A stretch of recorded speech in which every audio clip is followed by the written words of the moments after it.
परिचय। छात्रों, आज हम पारितंत्र के विषय में सीखेंगे। कोई बता सकता है कि पारितंत्र क्या है? हाँ सर, एक निकाय जिसमें जैव घटक तथा अजैव घटक एक इकाई के रूप में सम्मिलित रूप से क्रिया करते हैं। बहुत अच्छे। जैव घटकों से तुम्हारा क्या आशय है? सर, इसमें सभी सजीव चीजें आती हैं। और अजैव घटक क्या होते हैं? इसमें सभी निर्जीव चीजें जैसे कि सूर्य का प्रकाश सम्मिलित है, जो सजीवों की वृद्धि में सहायक है। बहुत अच्छे। इस पाठ में हम पारितंत्र की क्रियाविधि के बारे में सीखेंगे। तो आओ शुरू करें।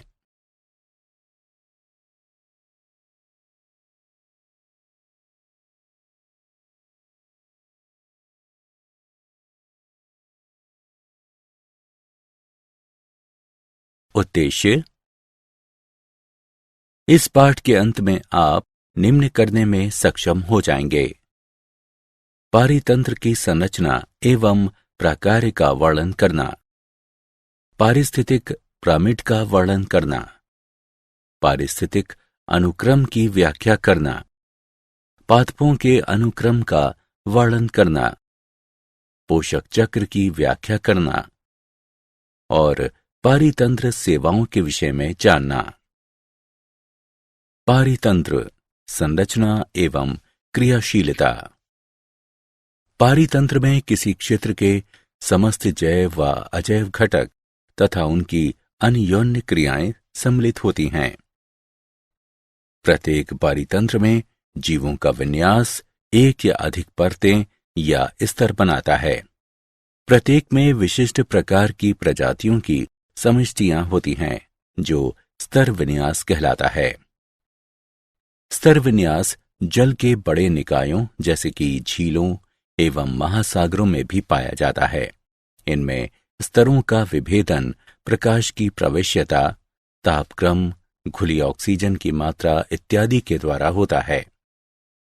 किसी पारितंत्र के मुख्य प्रकार्य निम्न हैं: उत्पादकता, अपघटन, ऊर्जा प्रवाह, पोषण चक्र।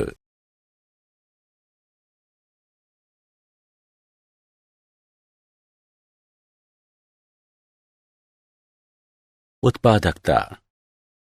प्राथमिक उत्पादकता वह दर है जिस पर ऊर्जा को प्रकाश संश्लेषक तथा रसायन संश्लेषी स्वपोषियों द्वारा कार्बनिक पदार्थों में परिवर्तित किया जाता है। इसे भार प्रति ग्राम वर्ग या ऊर्जा किलो कैलोरी प्रति मीटर वर्ग के रूप में व्यक्त किया जाता है। जैव मात्रा के उत्पादन की दर उत्पादकता कहलाती है।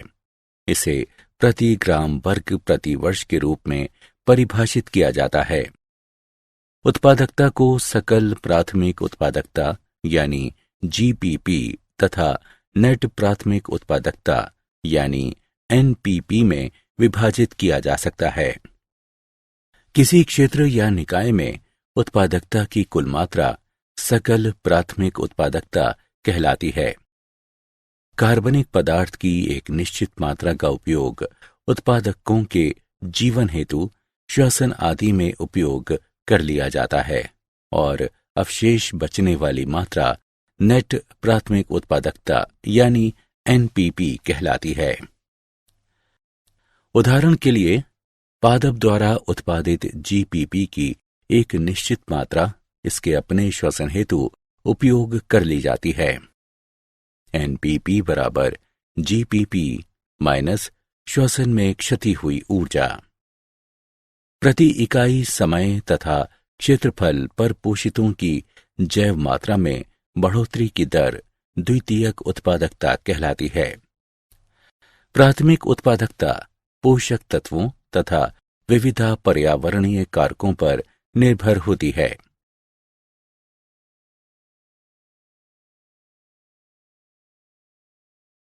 अपघटन। अपघटन वह प्रक्रिया है जिसमें जटिल कार्बनिक पदार्थ सरल कार्बनिक पदार्थों में और अंततः अकार्बनिक यौगिकों के रूप में खंडित किए जाते हैं। अपरद अपघटन हेतु कच्ची सामग्री होती है। अपरदाहारी ऐसे जीव होते हैं जो अपरद से आहार प्राप्त करते हैं और इसे सरल यौगिकों में विखंडित कर देते हैं। अपघटन के निम्न चरण होते हैं। खंडन, ये अपरद को सरल यौगिकों में विखंडित करने की प्रक्रिया है। निक्षालन, यह प्राकृतिक प्रक्रिया है जिसके द्वारा जल में विलय पदार्थ जैसे कि उर्वरक, कीटनाशी आदि खुलकर मृदा या अपशिष्टों से बाहर चले जाते हैं। अपचय, एंजाइमों द्वारा अपरद को सरल कार्बनिक यौगिकों में और फिर अकार्बनिक यौगिकों में परिवर्तित किया जाना अपचय कहलाता है। ये एंजाइम जीवाणुओं एवं कवकों जैसे अपघटकों द्वारा स्रावित होते हैं।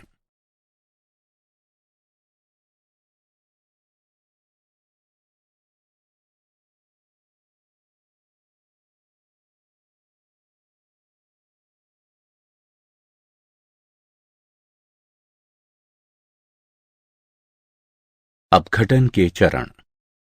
ह्यूमिफिकेशन, ह्यूमस बनने की प्रक्रिया ह्यूमिफिकेशन कहलाती है। मृत तथा सड़ते जैव पदार्थ को ह्यूमस में विखंडित करने वाले जीवाणुओं से अन्योन्य क्रिया द्वारा मृदा में ह्यूमस बनता है। निर्मित होने वाला ह्यूमस अपघटन की दर को कम कर देता है। खनिजीकरण, ये वह प्रक्रिया है जिसमें कुछ सूक्ष्म जीवों द्वारा ह्यूमस का पुनः खंडन किया जाता है और अकार्बनिक पोषक तत्व मुक्त किए जाते हैं।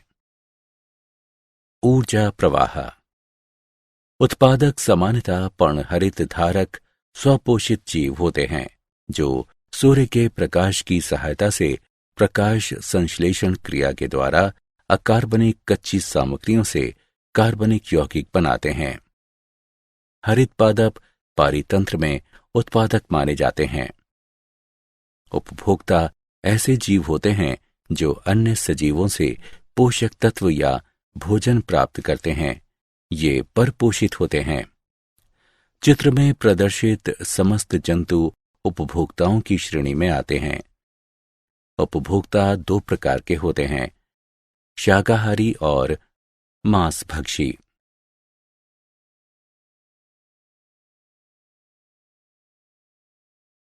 शाकाहारी, शाकाहारी शाकाहारी पादपों से सीधे अपना आहार प्राप्त करते हैं।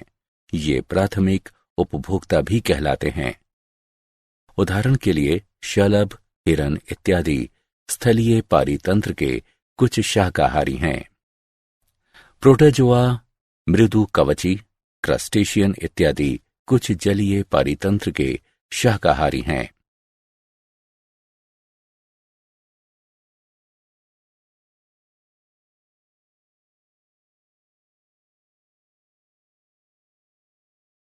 मांसाहारी, मांसभक्षी। मांसभक्षी ऐसे जंतु होते हैं जो अन्य जंतुओं का आहार या शिकार करते हैं। शाकाहारियों से आहार प्राप्त करने वाले मांसभक्षी प्राथमिक मांसभक्षी या द्वितीयक उपभोक्ता कहलाते हैं, जैसे कि मेंढक, पक्षी, लोमड़ी, बिल्ली इत्यादि।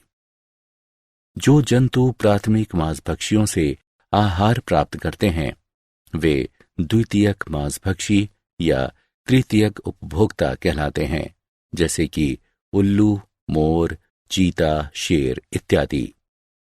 द्वितीयक उपभोक्ताओं का कुछ बड़े मांसभक्षियों द्वारा शिकार कर लिया जाता है। ये तृतीयक उपभोक्ता कहलाते हैं। बड़े मांसभक्षी जैसे कि शेर, चीता इत्यादि जिनका शिकार नहीं किया जा सकता, वे खाद्य श्रृंखला में शीर्ष स्थान धारण करते हैं और शीर्ष मांसभक्षी कहलाते हैं। पादपों एवं जंतुओं दोनों का उपभोग करने में सक्षम जंतु सर्वाहारी कहलाते हैं, जैसे कि मनुष्य। अपमार्जक मृतोपजीवी सूक्ष्म जीव जैसे कि जीवाणु और कवक इत्यादि होते हैं, जो उत्पादकों तथा उपभोक्ताओं के मृत शरीरों व उनके कार्बनिक अपशिष्टों से अपना भोजन प्राप्त करते हैं। अपमार्जकों को प्रायः उनके छोटे आकार के कारण सूक्ष्म उपभोक्ता भी कहा जाता है। स्रोत से पादपों में ऊर्जा का स्थानांतरण, जो सजीवों की एक श्रृंखला के माध्यम से आहार लेने और आहार बन जाने की प्रक्रिया द्वारा होता है, वह खाद्य श्रृंखला कहलाता है। चारण खाद्य श्रृंखला सदैव हरित पादपों से आरंभ होकर तृतीयक उपभोक्ता स्तर तक जाती है और हरित पादप सौर ऊर्जा को अवशोषित करने वाले पहले सजीव होते हैं, जबकि अपरद खाद्य श्रृंखला अपरदहारियों से आरंभ होती है। इस खाद्य श्रृंखला में जीवाणु और कवक प्रथम होते हैं। किसी पारिस्थितिक समुदाय में खाद्य श्रृंखलाओं का अन्योन्य संबंध खाद्य जाल कहलाता है।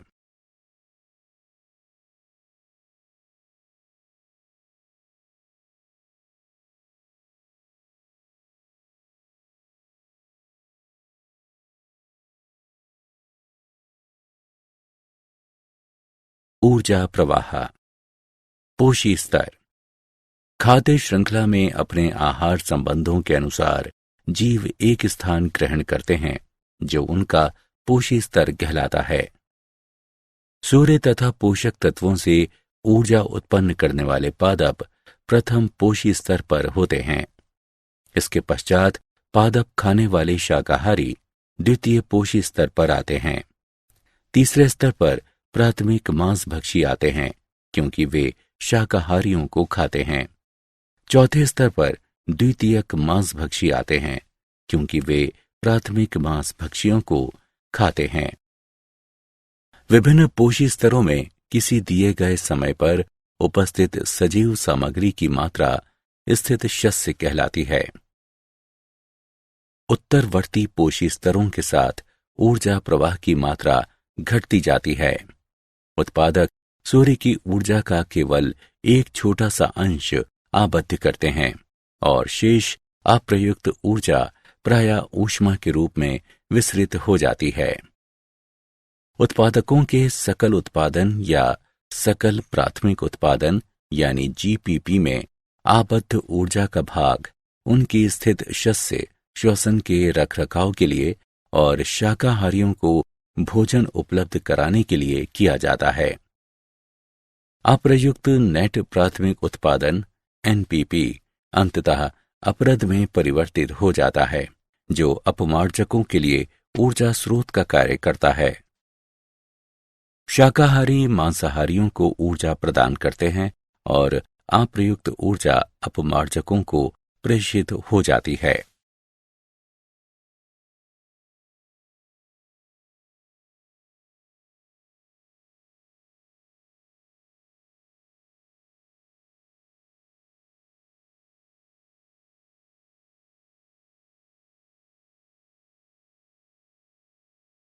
पारिस्थितिक पिरामिड सूची स्तंभ। पोषी संरचना को पारिस्थितिक पिरामिड के रूप में ग्राफीय तरीके से दिखाया जा सकता है। 3 प्रकार के पारिस्थितिक पिरामिड होते हैं। ये निम्न हैं: संख्या का पिरामिड, जैव मात्रा का पिरामिड और ऊर्जा का पिरामिड।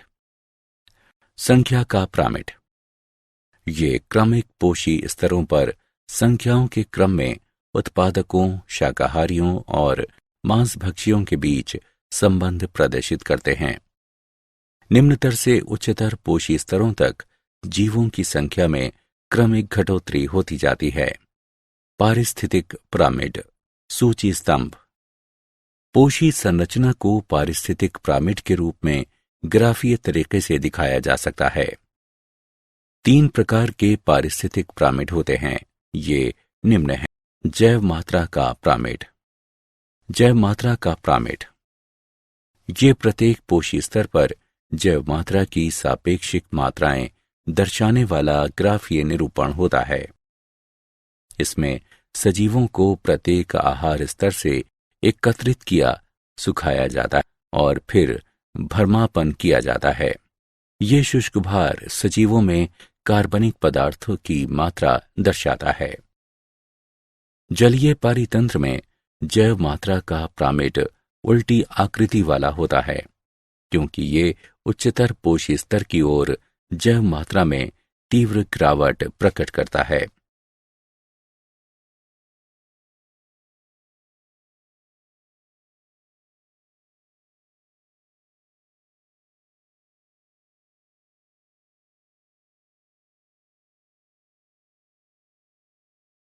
ऊर्जा का प्रामिड।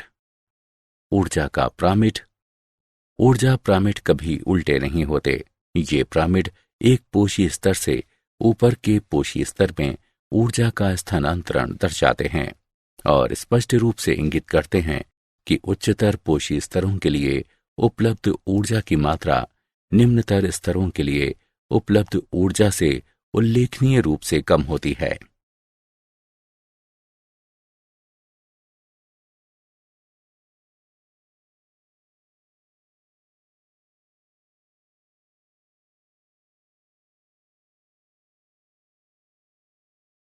पारिस्थितिक अनुक्रमण। किसी पारितंत्र में किसी बाहुल्य प्रकार की स्पीशीज या समुदाय का अन्य द्वारा क्रमिक प्रतिस्थापन, जिसके फलस्वरूप एक स्थायी चरम समुदाय विकसित हो जाता है, पारिस्थितिक अनुक्रमण कहलाता है। पारिस्थितिक समुदायों का संपूर्ण क्रम, जो आरंभिक स्थिति से लेकर चरम तक किसी क्षेत्र में क्रमिक रूप से स्थान घेरता है, क्रमक कहलाता है। अनुक्रमण की विशेषताएं। ये अस्थायी जैव समुदाय से स्थायी जैव समुदाय की ओर प्रगति करने, अर्थात पर्यावरण से पूर्ण समायोजन करने की परिवर्तित रखता है। इसके क्रमक स्तर इतने नियमित व निर्देशित होते हैं कि पारिस्थितिकविद प्रायः भावी समुदायों के क्रम का पूर्व अनुमान कर सकते हैं। क्रमिक क्रमक स्तरों में स्पीशीज की विविधता, कुल जैव मात्रा, विशेष विशिष्टीकरण तथा मृदा में ह्यूमस मात्रा में वृद्धि की प्रवृत्ति होती है। इसमें सरल खाद्य श्रृंखलाओं से जटिल खाद्य जालों की ओर प्रगति की प्रवृत्ति होती है। वास स्थलों में जलीय या शुष्क दशाओं से समाद्र शुष्क मैसिक दशाओं में परिवर्तित होने की प्रवृत्ति होती है। पादपों एवं जंतु समुदायों का अनुक्रमण समानांतर चलता है, हालांकि पादप अनुक्रमण आसानी से दृश्यमान होता है।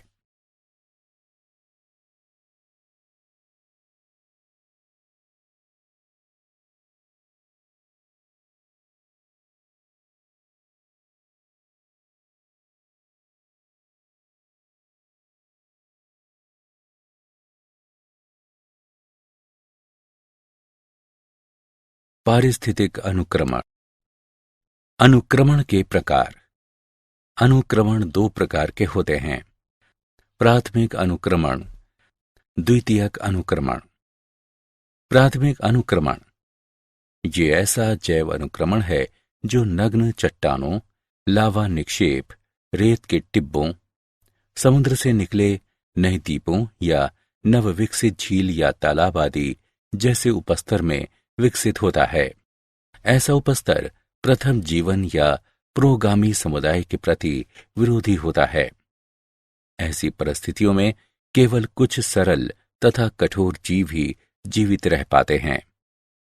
प्राथमिक अनुक्रमण के अनुक्रमण स्तरों का क्रम प्राथमिक क्रम कहलाता है। हिमनदीय निवर्तन के पश्चात प्राथमिक अनुक्रमण होता है। हिमनदीय निवर्तन के पश्चात नग्न चट्टानें पीछे बची रह जाती हैं। समय के साथ इन चट्टानों पर मॉस और लाइकेन पनपने लगते हैं। जब ये मृत हो जाते हैं तो इनके कार्बनिक पदार्थ अपरदित चट्टान कणों से मिश्रित होकर सरल मृदा बनाते हैं। मृदा बनने के साथ घास और छोटे शाकीय पादप उगने शुरू हो जाते हैं। गहराई में मृदा अधिक जल धारण करती है। क्रमिक रूप से वृक्ष विकसित होते हैं, जिससे परिपक्व मृदाओं पर चरम समुदाय का विकास होता है।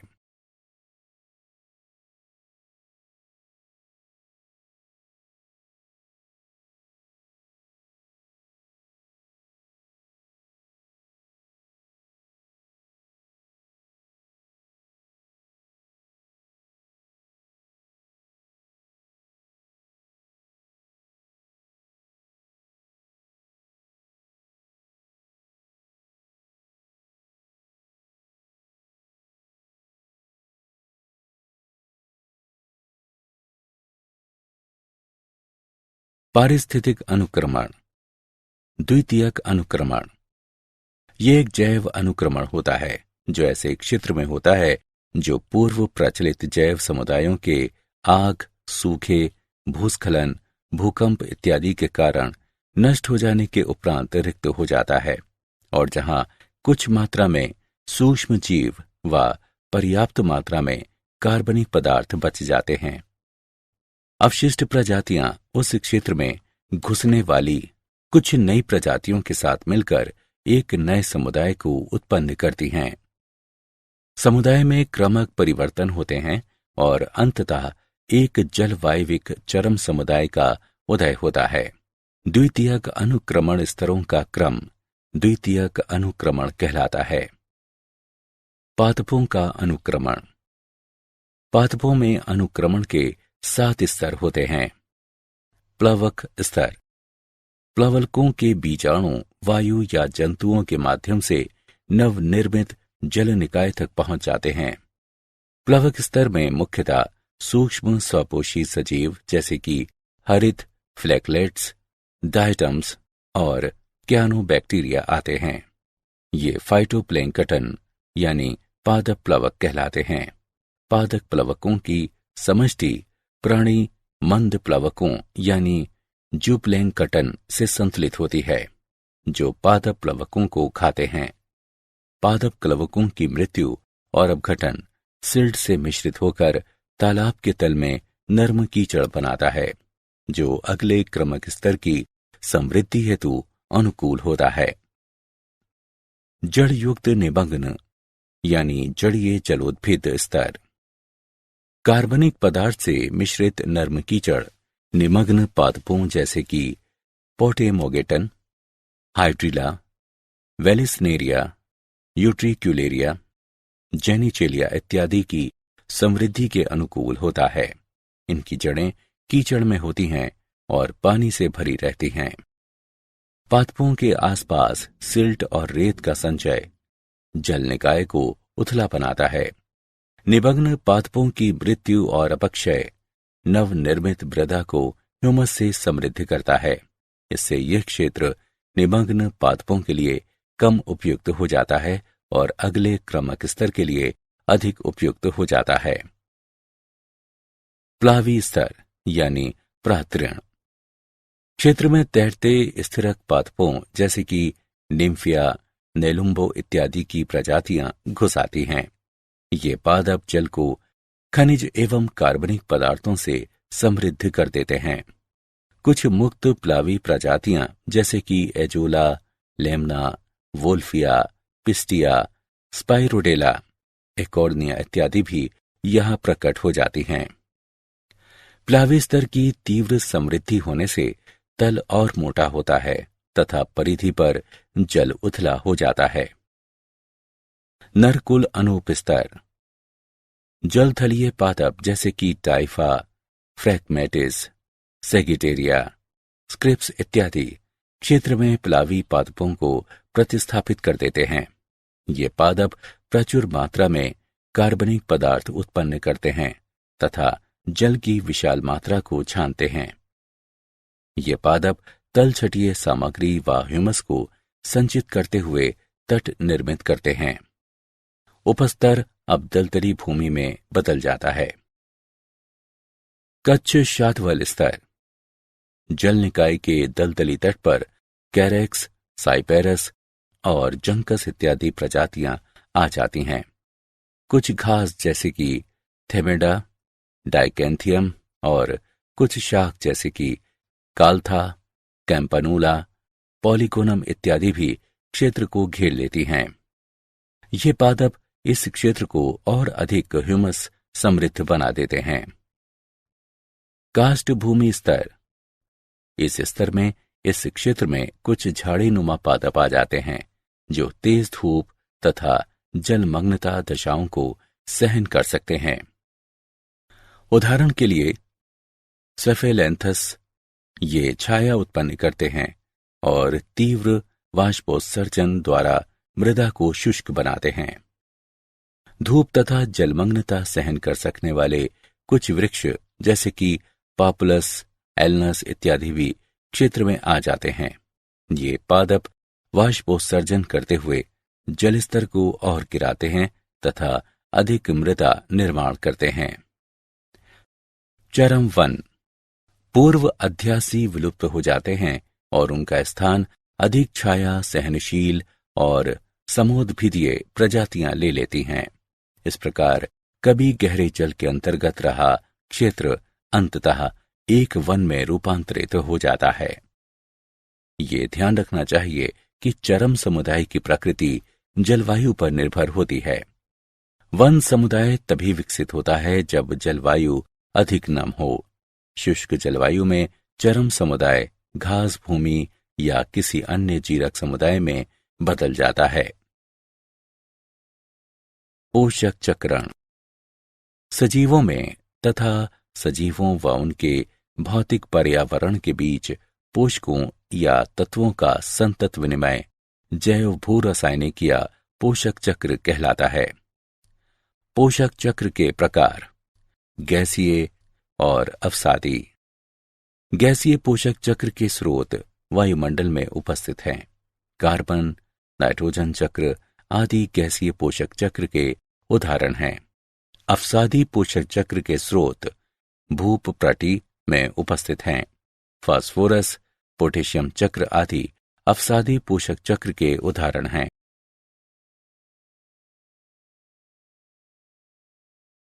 पारितंत्र कार्बन चक्र सभी सजीव कार्बन से बने होते हैं। कार्बन महासागरों, वायु और चट्टानों में भी पाया जाता है। वायुमंडल में कार्बन, कार्बन डाइऑक्साइड गैस में ऑक्सीजन से जुड़ा रहता है। पादप कार्बन डाइऑक्साइड तथा सूर्य के प्रकाश का उपयोग करके अपना भोजन बनाते हैं और वृद्धि करते हैं। समय के साथ पादपों की मृत्यु हो जाती है और वे भूमि के अंदर दब जाते हैं, जो लाखों वर्षों का समय बीतने के साथ कार्बन से बने जीवाश्म ईंधनों जैसे कि कोयले और तेल में बदल जाते हैं। जब मनुष्य जीवाश्म ईंधन जलाते हैं तो अधिकांश कार्बन कार्बन डाइऑक्साइड के रूप में तीव्रता से वायुमंडल में प्रवेश कर जाता है। कार्बन डाइऑक्साइड एक हरित गृह गैस है और वायुमंडल में ऊष्मा आबद्ध कर लेती है। इसके तथा अन्य हरित गृह गैसों के बिना पृथ्वी एक जमा हुआ जगत बन जाएगी। लेकिन मनुष्यों ने इतना अधिक ईंधन जलाया है कि अब वायु में कार्बन डाइऑक्साइड की मात्रा उससे 30% अधिक है, जितनी ये 150 वर्ष पहले थी। इससे पृथ्वी दिनों दिन गर्म होती जा रही है।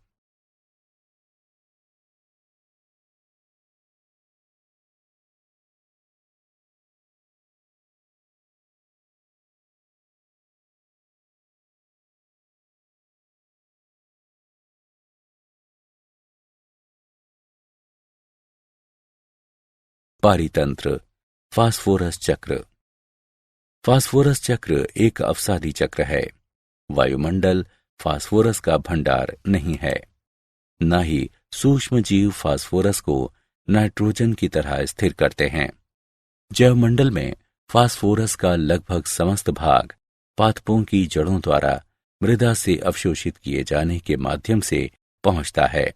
जब फास्फोरस खनिजों से युक्त चट्टानों का अपक्षय होता है तो मुख्यतः Ca5PO4 3OH घुल जाते हैं और सजीवों के उपयोग हेतु अकार्बनिक फास्फोरस का अपेक्षाकृत छोटा भंडार उपलब्ध हो जाता है।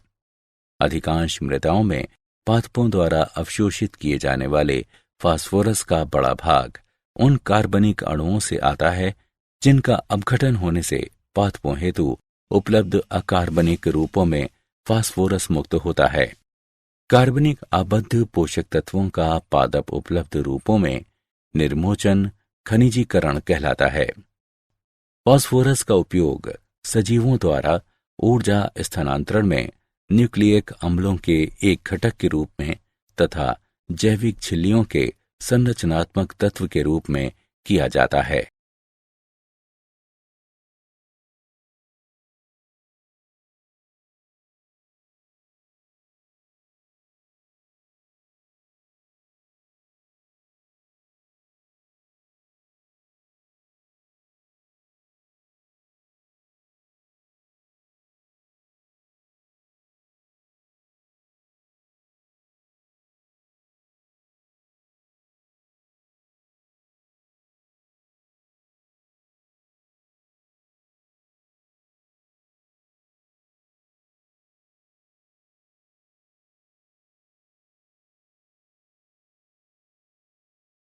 पारितंत्र सेवाएं। पारितंत्र निम्न सेवाएं प्रदान करता है: वायुमंडल के गैसीय संघटकों का रखरखाव करना, वनों एवं महासागरीय तंत्रों द्वारा जलवायु नियंत्रण, प्राकृतिक कीट नियंत्रण, मृदा का निर्माण एवं संरक्षण, जल का संरक्षण एवं शोधन, पोषक चक्रण इत्यादि।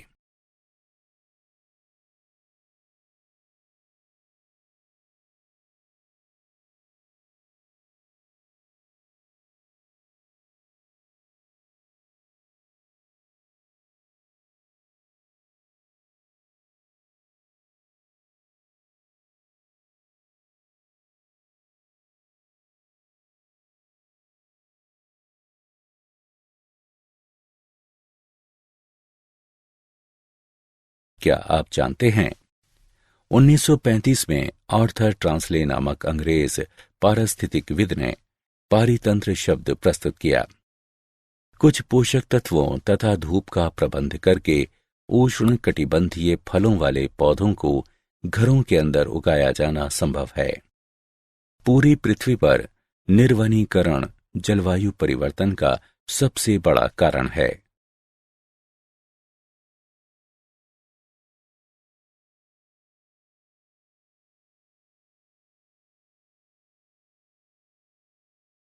सारांश। आइए हमने जो कुछ सीखा है उसे संक्षेप में दोहराएं। पारितंत्र में किसी क्षेत्र के समस्त जैव व अजैव घटक तथा उनकी अन्योन्य क्रियाएं सम्मिलित होती हैं। जैव मात्रा के उत्पादन की दर उत्पादकता कहलाती है। कार्बनिक पदार्थ की एक निश्चित मात्रा का उपयोग उत्पादकों के जीवन हेतु श्वसन आदि में उपयोग कर लिया जाता है और अवशेष बचने वाली मात्रा नेट प्राथमिक उत्पादकता कहलाती है। एनपीपी बराबर जीपीपी माइनस श्वसन में क्षति हुई ऊर्जा। अपघटन वह प्रक्रिया है जिसमें जटिल कार्बनिक पदार्थ सरल कार्बनिक पदार्थों में और अंततः अकार्बनिक यौगिकों के रूप में खंडित किए जाते हैं। शाकाहारी पादपों से सीधे अपना आहार प्राप्त करते हैं। मांसभक्षी ऐसे जंतु होते हैं जो अन्य जंतुओं का आहार या शिकार करते हैं।